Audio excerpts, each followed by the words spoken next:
Yo, what's up, guys? I actually have been meaning to make this video for quite some time now. Honestly, not too long after Cinderhulk's release. Basically venting my frustration with the meta for ADC right now.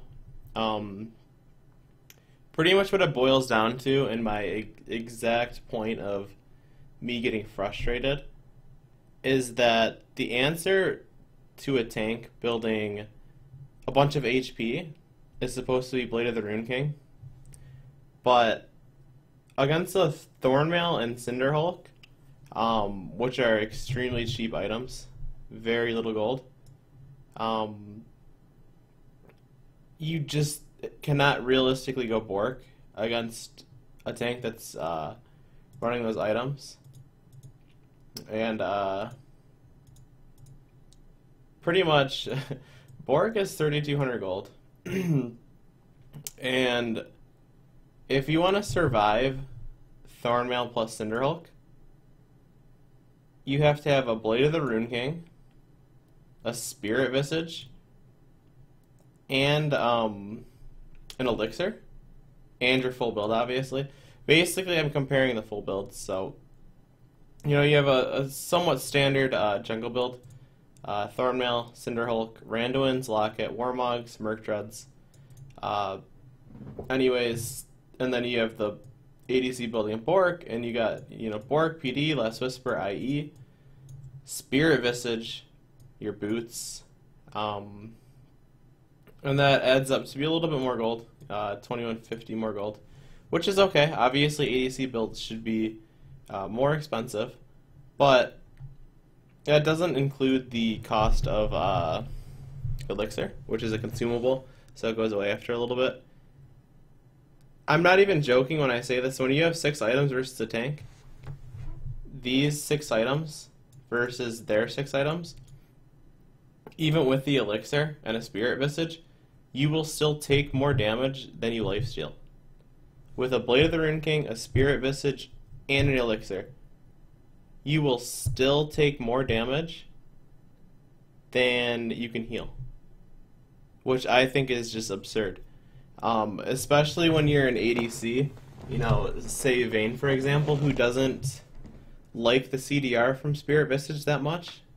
She's mostly relying on auto attack, so she doesn't get lifesteal off of abilities like, say, Lucian would from the Elixir.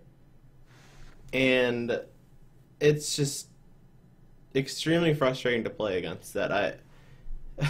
You're complete, and not only that, so not only are you not healing as much damage as you're taking, but you're also sacrificing AD and the active on Merc Scum to even come close to healing the amount of damage that you're taking from Cinderhulk, Gromp buff, plus a Thornmail.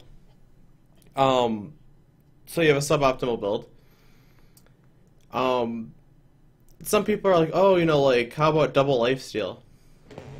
So give up Infinity Edge for, say, a BT, or give up your defensive item for a BT. Well, even with Bork, BT in this item slot, so your defensive item slot, and an Elixir, you'll still take more damage. If you have a Blade of the Rune King and a BT and a Merc Skim, you'll still take more damage. If you're putting Bork into your build, basically what the problem is you need Bork to kill these tanks with upwards of almost 5,000 HP now because of the Cinderhulk 25% bonus HP. But you can't realistically fit Blade of the Rune King into a build and survive a Thornmail and a Cinderhulk. If you give up your Infinity Edge, you're not going to be able to shred through 4,500 hit points on a Shyvana or a Gragas. It's just not realistic. You're going to kill yourself without them even using an ability. You'll kill yourself by auto attacking them, and I just think that's ridiculous.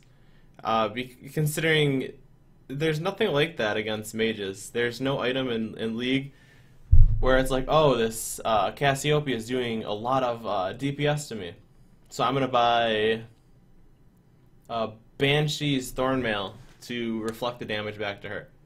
No, it's just ADC. And another problem that you run into with Blade of the Rune King is, like, Blade of the Rune King is supposed to shred tanks, but these tanks are building attack speed reductions basically every game. Whenever you reach a 6-item situation, a tank is always going to have random ones. There's going to be somebody on a team with a frozen heart. You're probably going to be playing against 2 to 3 random ones every time you hit a late game in League right now, in the tank meta.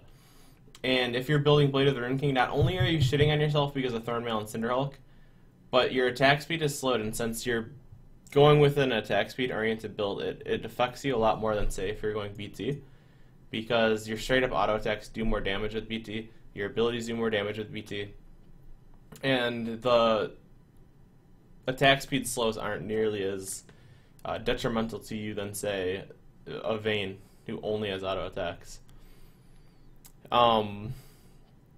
Pretty much what my frustration is I just think that Blade of the Rune King only has 10% lifesteal.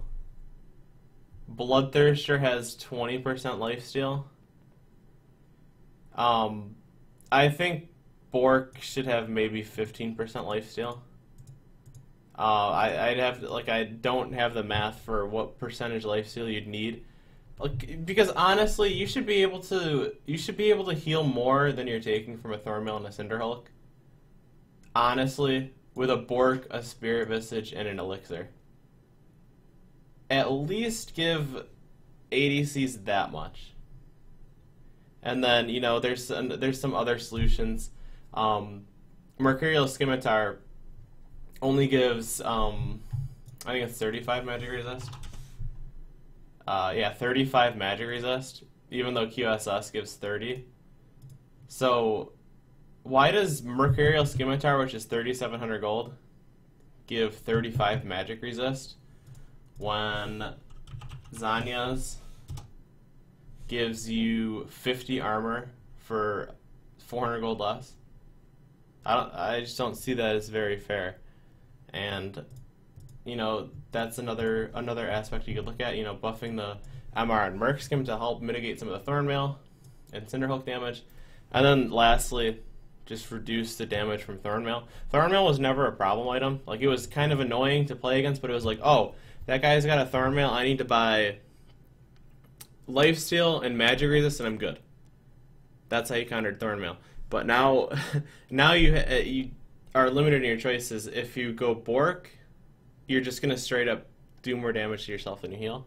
And if you go BT, you can survive it, but it's harder to deal with it with tanks 4,500, almost 5,000 HP because of the Cinderhulk passive. So that's all I really have to talk about. Hopefully I didn't come off as too whiny. It is really frustrating, but I know it'll change soon. Hopefully, hopefully there's some nerfs coming for, you know, Cinderhulk abusers like Gragas, for example. Maybe they won't even have to make these changes. But thank you guys for watching. Make sure to leave your, you know, opinions in the comments. I'm definitely interested in hearing from you guys, so I will catch you guys later.